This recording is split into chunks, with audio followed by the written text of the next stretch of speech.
To the channel BEd curriculum.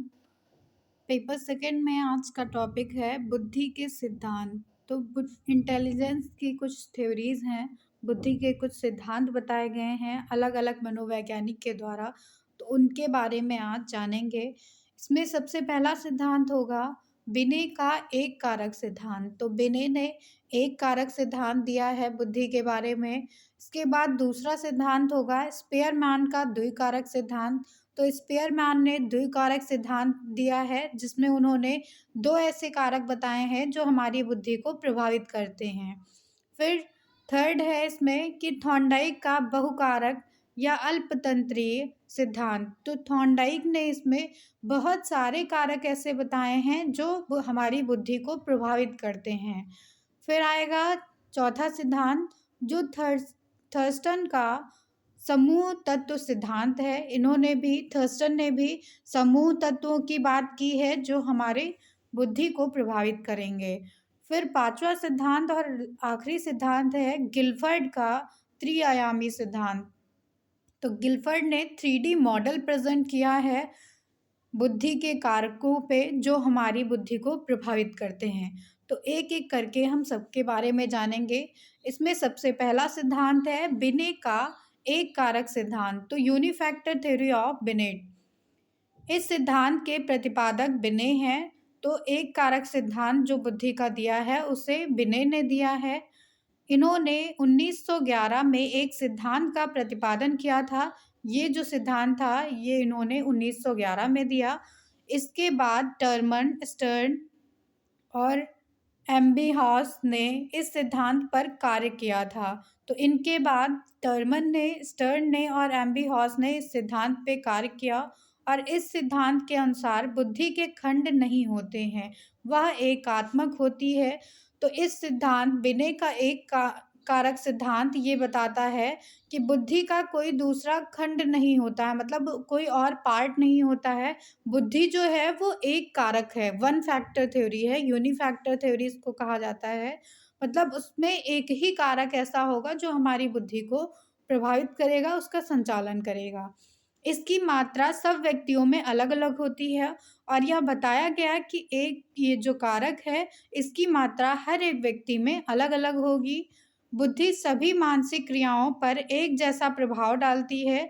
तो बुद्धि हमारी जो है वो सारी ही हमारी जितनी मानसिक क्रियाएं होती हैं उन पर एक जैसा प्रभाव डालती है और किसी व्यक्ति की एक क्षेत्र में निपुणता अन्य क्षेत्रों में भी उसे निपुण ही सिद्ध करती है। तो अगर एक व्यक्ति किसी क्षेत्र में अच्छा है तो वह व्यक्ति हर क्षेत्र में अच्छा है, ऐसा जो है इस सिद्धांत के अनुसार बताया गया था कि अगर कोई व्यक्ति एक कार्य में सफल है तो वह हर कार्य कर सकता है। इस सिद्धांत यह जो सिद्धांत था वो ज़्यादा दिनों तक नहीं टिक सका क्योंकि इसकी प्रस्तुति के बाद ही इसकी आलोचना प्रारंभ हो गई थी। तो जैसे ही यह बिने का एक कारक सिद्धांत आया था वैसे ही इसकी आलोचना स्टार्ट हो गई थी।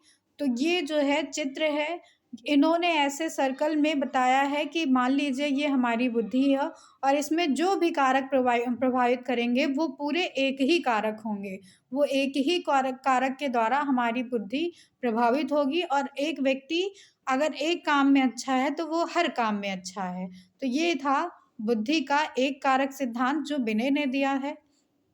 इसके बाद दूसरा सिद्धांत आता है जो स्पेयरमैन ने दिया है, द्विकारक सिद्धांत। तो two factor theory of Spearman. Spearman की दो द्विकारक सिद्धांत है। इसमें उन्होंने इसका प्रतिपादन 1904 में किया था और उन्होंने बुद्धि को दो कारकों में विभाजित किया है स्पेयरमैन ने। पहले कारक वे होते हैं जो सामान्य कारक कहे जाते हैं, जो हर एक व्यक्ति में पाए जाएंगे, वो सामान्य कारक है। स्पेयरमैन के द्वारा इनको जो है जी से प्रेजेंट किया गया है कि मतलब ये जर्नल फैक्टर हैं और ये हर एक व्यक्ति में पाए जाएंगे। यह व्यक्ति की समस्त मानसिक क्रियाओं में निहित होते हैं। तो जितनी भी एक्टिविटीज़ या जितनी भी क्रियाएं एक व्यक्ति के द्वारा की जाएंगी उन सब में सामान्य कारक जो है निहित होता है। यह कारक विभिन्न व्यक्तियों में अलग अलग होता है। तो सामान्य कारक जो है वो अलग अलग व्यक्तियों में अलग अलग होगा और सामान्य कारक जन्मजात होता है, या मतलब इनेट एबिलिटी होगी हर एक व्यक्ति में, ये जन्मजात होगा व्यक्ति में। विशिष्ट कारक जो होगा वो अलग-अलग मानसिक क्रियाओं के लिए होते हैं, मतलब हर एक मानसिक क्रिया के लिए अलग विशिष्ट कारक होगा, जिसको स्पेशल फैक्टर कहा जाएगा, इसे एस फैक्टर भी कहा जाता है। एक ही व्यक्ति में कई विशिष्ट कारक पाए जा सकते हैं, तो एक व्यक्ति में ये पॉसिबल है कि कई सारे जो है स्पेशल फैक्टर हों, कई सारे जो है विशिष्ट कारक उपस्थित हों। विशिष्ट कारकों को इन्होंने अर्जित माना है, मतलब विशिष्ट कारक जो होते हैं उन्हें अर्जित किया जाता है, ये जन्मजात नहीं होते हैं। सन 1911 में स्पेयरमैन ने अपने द्विकारक सिद्धांत को बदलकर 3 कारक सिद्धांत कर दिया था। साथ ही इन्होंने यह भी बताया कि विशिष्ट कारक में सामान्य कारक भी प्रभावित होते हैं। बाद में इन्होंने जो है 1911 में इसका नाम द्विकारक सिद्धांत से तीन कारक सिद्धांत रख दिया था, और इन्होंने ये भी बताया कि विशिष्ट कारक जो थे वो सामान्य कारक से प्रभावित होते थे। ये जो है चित्र है स्पेयरमैन के द्विकारक सिद्धांत का। इसमें आप देखिए बीच में सामान्य कारक होगा जो मतलब स्पेशल फैक्टर होगा,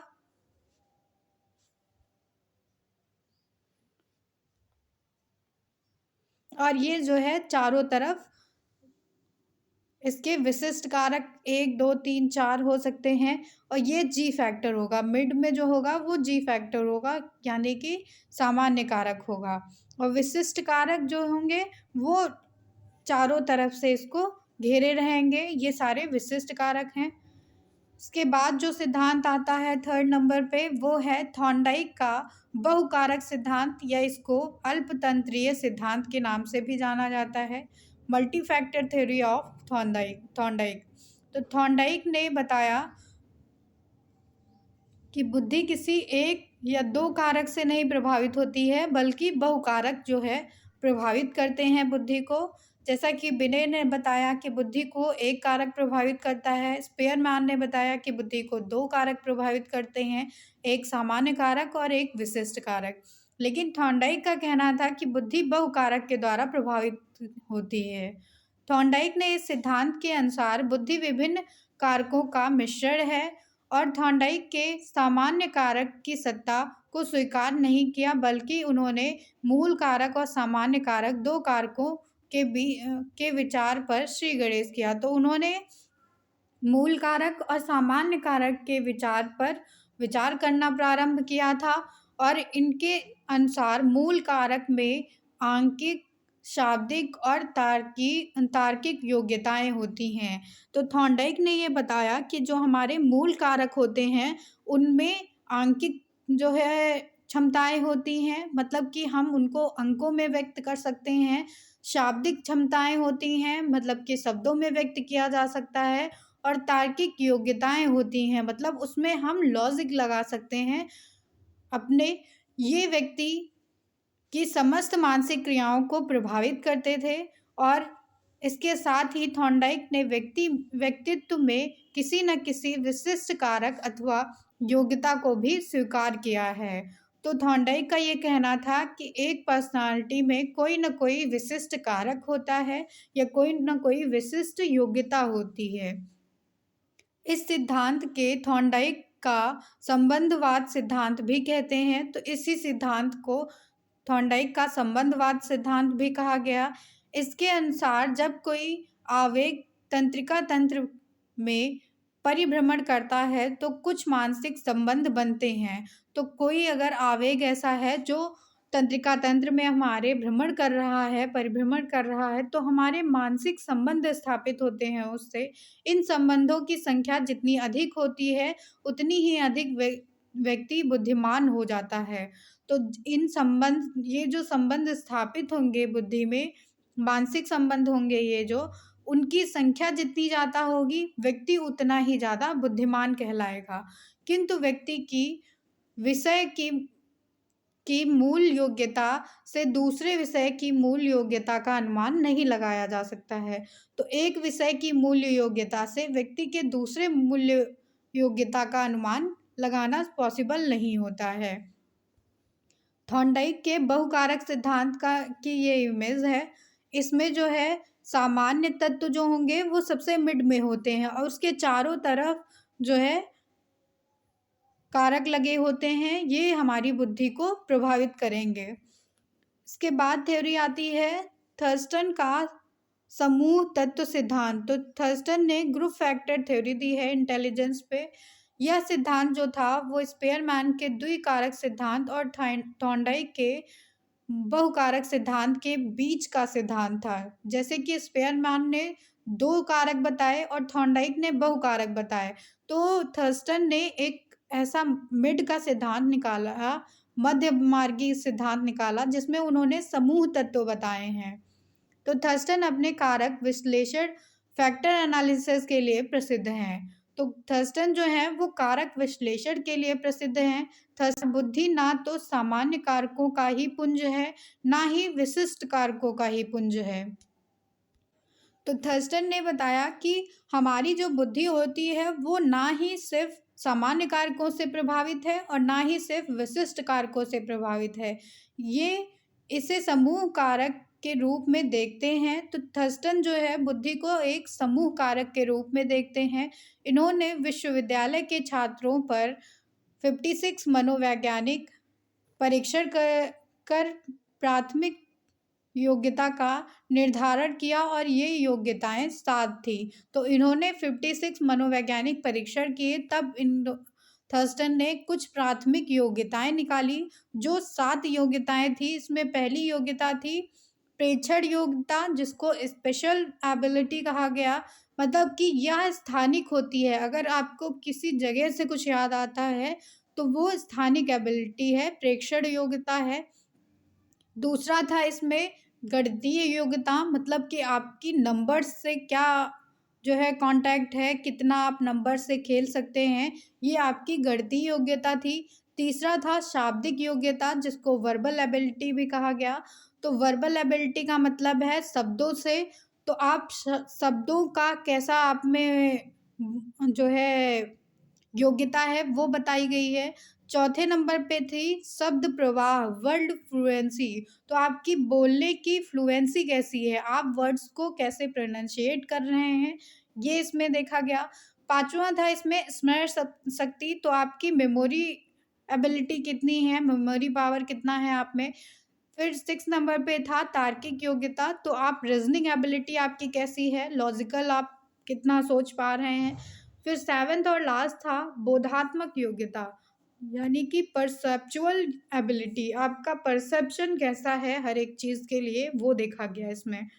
तो 7 ये योग्यताएं थी। इनको SNV-WMRP के नाम से भी जाना जाता है। इस समस्त मूल कारकों को अलग अलग मात्रा में सहसंबंध होता है और दो मूल कारकों में जितना अधिक सहसंबंध होगा उनके बीच में उतना ही अधिक हस्तांतरण भी होगा। यानी कि दो कारक जितना एक दूसरे को प्रभावित करेंगे उतना ही उन सब में संबंध स्थापित हो जाएगा। और ये चित्र है थर्स्टन की थ्योरी का। इसमें इन्होंने सामान्य फैक्टर को मिड में रखा है, उसके बाद एक एक करके सारी योग्यताओं को एक ही सर्कल में पिरो दिया है। इसके बाद थ्योरी आती है गिलफर्ड की त्रिआयामी सिद्धांत, जिसको 3 फैक्टर थ्योरी या 3D मॉडल भी कहा जाता है। तो गिलफर्ड ने 1967 में मानसिक योग्यताओं के 3 आयाम निकाले थे। इन्होंने डिवाइड किया था। पहला इसमें था कंटेंट, दूसरा था प्रोडक्ट और तीसरा था ऑपरेशन। तो पहले जो कारक था इसमें वो संक्रिया था, जिसको ऑपरेशन कहा गया, और दूसरा कारक था इसमें विषय वस्तु, जिसको कंटेंट कहा गया, और तीसरा कारक आयाम था इसमें उत्पाद, जिसको प्रोडक्ट कहा गया। इस तरह से 3D मॉडल था इनका, जिसमें कंटेंट सबसे जो है ऊपर का भाग था, जिसके 5 सब पार्ट्स थे। इनको 5 पार्ट्स में डिवाइड किया गया था, जिसमें विजुअल, ऑडिटरी, सिंबॉलिक और सिमेंटिक और बिहेवियरल आते थे। फिर जो पार्ट आता था वो लेंथ का था, जिसको प्रोडक्ट कहा गया। प्रोडक्ट में जो पार्ट्स थे, पहला था यूनिट और दूसरा था क्लासेस, तीसरा था रिलेशंस, चौथा था सिस्टम्स और पांचवा था ट्रांसफॉर्मेशन और छठा था इम्प्लीकेशन। तो ये जो है प्रोडक्ट्स के पार्ट थे। इसके बाद ऑपरेशंस के जो पार्ट थे, उनमें पहला था इवैल्यूएशन, दूसरा था convergent product, divergent product, memory और कॉग्निशन। ये सारे ऑपरेशन के पार्ट्स थे। तो गिलफर्ड ने मानसिक योग्यताओं के इन क्षेत्रों का फैक्टर एनालिसिस किया और निष्कर्ष के आधार पर इन्होंने त्रिआयामी मॉडल प्रस्तुत किया, मतलब जिसको 3D मॉडल कहा जाता है। इसमें 5x5x6 का वर्ग था, मतलब 5 कारक थे, फिर 5 कारक थे और फिर 6 कारक थे। इस प्रकार से कुल 150 कारक थे। 150 का ये सेल था, कोष था जिसको कहा गया। और इन्होंने अपने अनुसंधान सार में 80 कारकों का आपसी संबंध बताया। तो 150 में से इन्होंने 80 कारक ऐसे थे जिनको आपसी संबंध के रूप में प्रस्तुत किया। इसके बाद इस सिद्धांत में सम्मिलित कारकों का वर्गीकरण इस तरह से किया गया है कि पहला कारक जो मानसिक क्रियाएं ऑपरेशंस में था, उसमें एवैल्यूएशन आता था, यानी कि मूल्यांकन करना। फिर कन्वर्जेंट थिंकिंग आता था, जिसको अभिसारी चिंतन कहते हैं। और अवसारी चिंतन आता था, जिसको डाइवर्जेंट थिंकिंग कहते हैं। स्मृति आता था, जिसको मेमोरी कहा जाता है। और संज्ञान आता था, जिसको कॉग्निशन कहा गया। इसके बाद जो सेकंड आयाम था, उसमें विषय वस्तु था, जिसको कंटेंट कहा गया। तो कंटेंट में विजुअल आता था, ऑडिटरी आता था, सिंबॉलिक आता था, सिमेंटिक और बिहेवियरल आता था। फिर थर्ड आयाम जो था उत्पाद यानी कि प्रोडक्ट, तो इसमें इकाई आता था, जिसको यूनिट कहा गया, वर्ग क्लासेस, रिलेशन संबंध, और चौथा था इसमें प्रणाली सिस्टम, पांचवा था रूपांतरण जिसको ट्रांसफॉर्मेशन कहा गया, और लास्ट में सिक्स था इम्प्लीकेशन जिसको निहितार्थ कहा गया। अब बात करेंगे हॉवर्ड अलगार्डन का बहुबुद्धि सिद्धांत। तो हॉवर्ड ने बहुबुद्धि सिद्धांत दिया है। इनका जो बहुबुद्धि सिद्धांत था उसको मल्टीपल इंटेलिजेंस के नाम से भी जाना जाता है। हॉवर्ड गार्डनर ने तो इस तरह से इंटेलिजेंस का मल्टीपल इंटेलिजेंस का जो थ्योरी थी वो हॉवर्ड गार्डनर ने दिया था। हॉवर्ड गार्डनर को हॉवर्ड अल गार्डनर इनका पूरा नाम था। इन्होंने 1983 में बहुबुद्धि सिद्धांत का प्रतिपादन किया था और इनका मानना था कि बुद्धि का एकात्मक रूप ना होकर बल्कि बहुप्रक्रिया है। तो बुद्धि किसी एक तत्व से प्रभावित नहीं होती है। हॉवर्ड गार्डनर ने भी यही बताया कि बुद्धि को प्रभावित करने वाले कई सारे कारक होते हैं। बुद्धि 7 तरह की होती है, इनका कहना था। ये 7 प्रकार की बुद्धि एक दूसरे से अलग होती है। तो हर एक बुद्धि एक दूसरे से अलग है और इन्होंने 7 प्रकार की बुद्धि बताई है, जिसमें सबसे पहला था भाषाई बुद्धि, जिसको लिंग्विस्टिक इंटेलिजेंस कहा गया। तो भाषा में आपकी कितनी प्रचुरता है, ये भाषाई बुद्धि में आ जाएगा। दूसरी थी तार्किक गणितीय बुद्धि, तो लॉजिकल मैथमेटिक इंटेलिजेंस, मतलब आप गणित में कितना अपना तर्क बिठा पा रहे हैं, कितना लॉजिक बिठा पा रहे हैं, ये तार्किक गणितीय बुद्धि थी। तीसरी थी स्थानिक बुद्धि, जिसको स्पेशल इंटेलिजेंस कहा गया। स्थानिक बुद्धि वह होती है जो आपको स्थान से रिलेटेड हो, मतलब किसी एक स्थान के बारे में आप कितना जानते हैं, या किसी एक स्थान को देखकर आपके मन में क्या जिज्ञासा है, तो किसी न किसी स्थान से ये रिलेटेड होगी। चौथी थी शरीर गति की बुद्धि, जिसको बॉडी काइनेस्थेटिक कहा जाता है। तो शरीर गति की बुद्धि जो होगी वो आपकी बॉडी से रिलेटेड होगी, वो आपकी फिजिकल अपीयरेंस से रिलेटेड होगी। जैसे कि क्रिकेटर्स हैं या जितने भी स्पोर्ट्समैन होते हैं, उनके लिए जो है शरीर गति की बुद्धि बहुत इम्पोर्टेंस रखती है उनके लिए। फिर आ जाएगा 5th नंबर पे संगीत बुद्धि, जिसको म्यूज़िकल इंटेलिजेंस कहा जाता है। तो ये आपकी लय से प्रभावित होगी, मतलब कि म्यूज़िक में, संगीत में आपकी कितनी रुचि है या कितना इंटेलिजेंस आप लगा पा रहे हैं, बुद्धि लगा पा रहे हैं, ये संगीत बुद्धि होगी। 6 नंबर पे आ जाएगा पर्सनल सेल्फ, यानी कि व्यक्तिक आत्मबुद्धि, जो आप खुद के बारे में जानते हैं, कितनी आपकी नॉलेज है खुद के बारे में, वो आपकी व्यक्तिक आत्मबुद्धि हो जाएगी। और 7वें नंबर पे आती है व्यक्तिक अन्य बुद्धि, कितना आप दूसरों के बारे में समझ पा रहे हैं, ये आपकी व्यक्तिक अन्य बुद्धि में आता है। तो इन्हीं के 7 प्रकारों में रॉबर्ट स्लाविन ने 2009 में 7 के स्थान पर 9 प्रकार की बुद्धि को प्रस्तुत किया था। तो इन्होंने इसमें 2 तरह की बुद्धि को जोड़ दिया था रॉबर्ट ने। तो रॉबर्ट ने इसमें 8वें नंबर पे बताया प्रकृतिवादी, यानी कि नेचुरलिस्ट, आप कितना अपने नेचर के बारे में अवेयर हैं, वो इसमें प्रकृतिवादी में आ जाएगा। और 9वें नंबर में था अस्तित्वात्मक, यानी कि एग्जिस्टेंशियल, आपका अस्तित्व क्या है, ये इसके बारे में जो बुद्धि थी वो एग्जिस्टेंशियल इंटेलिजेंस थी। तो इस तरह से पहली भाषाई बुद्धि का मतलब है आप कथा कहानियों को पढ़ना, लिखना, उन्हें याद करना, नोट्स तैयार करना, भाषण देना, वाद विवाद करना, परिचर्चा करना, शाब्दिक स्मृति करना, किसी भी क्षेत्र में जहाँ आप भाषा का उपयोग कर रहे हैं वो भाषाई बुद्धि में आ जाएगा। इसका उपयोग लेखक ज़्यादा करता है, वकील ज़्यादा करते हैं, पुलिसकर्मी ज़्यादा करते हैं, दर्शन शास्त्री करते हैं, पत्रकार ज़्यादा करते हैं, राजनीतिक व्यक्ति जितने होंगे वो करेंगे, कवि, अध्यापक, ये सारे इसके एग्ज़ाम्पल होंगे। फिर दूसरे नंबर पे तार्किक गणितीय बुद्धि आ जाएगा।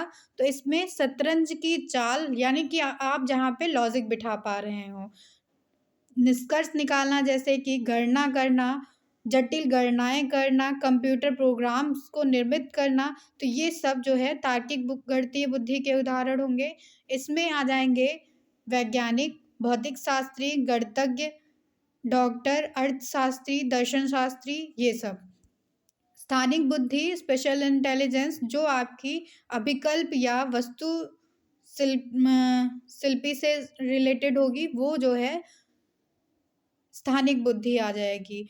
और चौथे नंबर पे शरीर गतिक बुद्धि, यानी कि जो आपकी बॉडी से रिलेटेड होगी, जैसे कि नृत्य करना, खेल-कूद करना, आपकी शारीरिक प्रवृत्ता कितनी है वो देखना, और इसमें संगीत की स्मृति करना, शाब्दिक स्मृति करना। इसके जो एग्ज़ाम्पल्स होंगे वो जैसे खिलाड़ी हैं, कि संगीतकार हैं, अभिनेता हैं, शल्य चिकित्सक है, डॉक्टर है, भवन निर्माता है, पुलिस है, ये सारे आ जाएँगे। फिर 5th नंबर पे आती है संगीत बुद्धि, जिसको म्यूज़िकल इंटेलिजेंस कहा जाता है। तो इसमें जो है संगीत, नाट्य, गायन, वादन, इन सब से जो रिलेटेड होगी वो संगीत बुद्धि होगी। इसके एग्ज़ाम्पल होंगे अच्छे वक्ता, लेखक, कंपोज़र, ये सारे। 6 नंबर पे आती है वैयक्तिक आत्मबुद्धि, जिसमें आप खुद के बारे में कितना जानते हैं, ये आ जाएगा। तो आपका खुद के बारे में क्या ओपिनियन है, आप कितने अच्छे हैं, कितने बुरे हैं, तो आप में क्या अच्छाइयाँ हैं, ये सारी चीज़ें आप देख पाएँ। इसके लिए जो है ये अच्छे विक्रयकर्ता, राजनीतिक या मैनेजर, सामाजिक कार्यकर्ता और अध्यापन कार्यों में सफल रहते हैं।